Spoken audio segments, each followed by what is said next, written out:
શું ભગવાન શિવનો કોઈ આરંભ છે? શું તેમનો કોઈ અંત છે?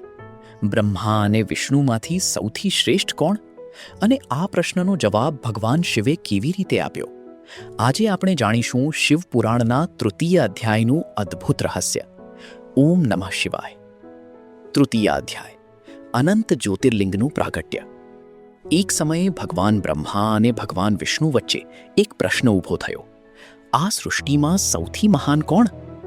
બ્રહ્માજી કહેતા હતા, હું સૃષ્ટિનો સર્જનહાર છું, તેથી હું સર્વશ્રેષ્ઠ છું. જ્યારે ભગવાન વિષ્ણુ કહેતા હતા, હું સમગ્ર સૃષ્ટિનું પાલન કરું છું, તેથી હું શ્રેષ્ઠ છું. ધીમે ધીમે આ ચર્ચા વાદવિવાદમાં બદલાઈ ગઈ. દેવતાઓ પણ મૂંઝાઈ ગયા કે સાચું કોણ? ભગવાન શિવનું દિવ્ય પ્રાગટ્ય. એ જ સમયે અચાનક બંને દેવતાઓની વચ્ચે આકાશથી પૃથ્વી સુધી અને પૃથ્વીથી અનંત આકાશ સુધી પહોંચતો એક તેજસ્વી અગ્નિનો અનંત સ્તંભ પ્રગટ થયો.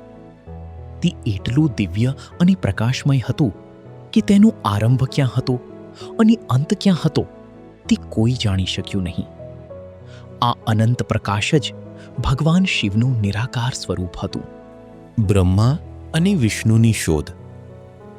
ત્યારબાદ બંનેએ નક્કી કર્યું, જે આ અગ્નિસ્તંભનો અંત શોધી લાવશે તે જ સર્વશ્રેષ્ઠ ગણાશે.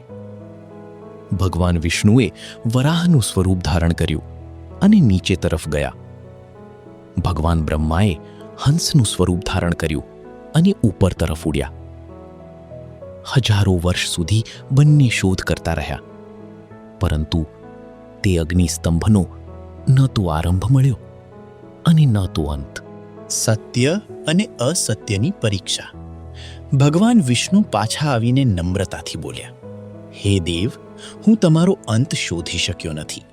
તેમણે સત્યનો સ્વીકાર કર્યો, પરંતુ બ્રહ્માજીને અંત મળ્યો નહોતો. છતાં તેમણે ખોટું કહ્યું કે મેં અંત જોઈ લીધો છે. તેમણે કેતકીના ફૂલને પણ ખોટી સાક્ષી આપવા માટે તૈયાર કરી દીધું. ભગવાન શિવનો નિર્ણય. ત્યારે અનંત જ્યોતિમાંથી ભગવાન શિવ પોતાના દિવ્ય સ્વરૂપમાં પ્રગટ થયા. મહાદેવે ભગવાન વિષ્ણુની સત્યનિષ્ઠાની પ્રશંસા કરી અને બ્રહ્માજીના અસત્યથી દુઃખી થયા. ભગવાન શિવે કહ્યું, સત્ય જ ધર્મનો આધાર છે. ત્યારથી બ્રહ્માજીની પૂજા ખૂબ જ ઓછી જગ્યાએ થાય છે અને કેતકીનું ફૂલ ભગવાન શિવની પૂજામાં સ્વીકારવામાં આવતું નથી. જ્યોતિર્લિંગનું રહસ્ય. શિવપુરાણ જણાવે છે કે આ અનંત અગ્નિસ્તંભ જ પ્રથમ જ્યોતિર્લિંગનું પ્રાગટ્ય હતું. તે કોઈ પથ્થર નહોતો, પરંતુ ભગવાન શિવનું અનંત, નિરાકાર અને સર્વવ્યાપી સ્વરૂપ હતું. તેનો કોઈ જન્મ નથી, કોઈ અંત નથી, અને તેઓ સમગ્ર બ્રહ્માંડમાં વ્યાપેલા છે. આજના જીવન માટેનો સંદેશ. આ અધ્યાય આપણને શીખવે છે કે અહંકાર મનુષ્યને સત્યથી દૂર લઈ જાય છે, જ્યારે વિનમ્રતા અને સત્ય આપણને ભગવાનની નજીક લઈ જાય છે. જીવનમાં ક્યારેય ખોટું બોલીને જીતવાનો પ્રયત્ન ન કરવો, કારણ કે ભગવાનને સૌથી વધુ પ્રિય છે સત્ય, નમ્રતા અને ભક્તિ. તો મિત્રો, આ હતું શિવપુરાણના તૃતીય અધ્યાયનું દિવ્ય અને પ્રેરણાદાયક સારાંશ. આગામી ચોથા અધ્યાયમાં આપણે જાણીશું કે ભગવાન શિવે બ્રહ્મા અને વિષ્ણુને પોતાના પરમ તત્વનું વધુ ઊંડું જ્ઞાન કેવી રીતે આપ્યું અને જ્યોતિર્લિંગનું મહાત્મ્ય શું છે.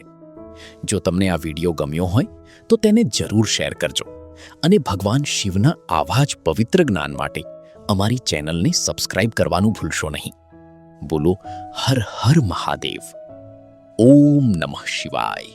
ગુજરાતીઓ વડે, ગુજરાતીઓ થકી, ગુજરાતીઓ માટે. વીડી ગુજરાતી